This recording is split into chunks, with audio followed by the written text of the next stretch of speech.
quiero hacer un tutorial de una crema de ojos con vitaminas muy barata. Cada uno lo puede hacer en su casa. Y vamos a empezar. Vamos rapidito. Yo he cogido una cremita y la he puesto en este recipiente. Aquí. 2 vitaminas, vitamina A y vitamina E.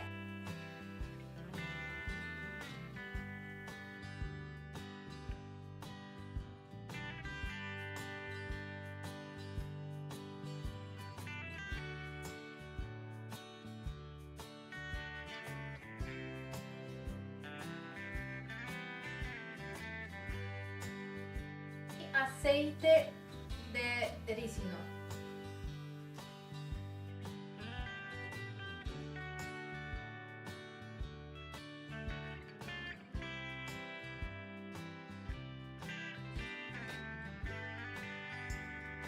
Que puede ser en otro recipiente, no sé, yo lo he encontrado así en mi país.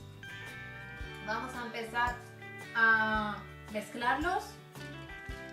Bueno, ya tengo la vitamina E y la vitamina A. Ya está. 3 gotitas. Y de aceite de ricino.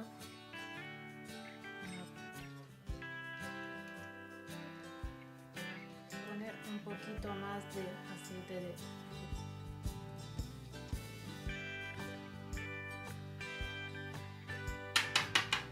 Y ya tenemos nuestra cremita de ojo que nos saldrá muy baratita.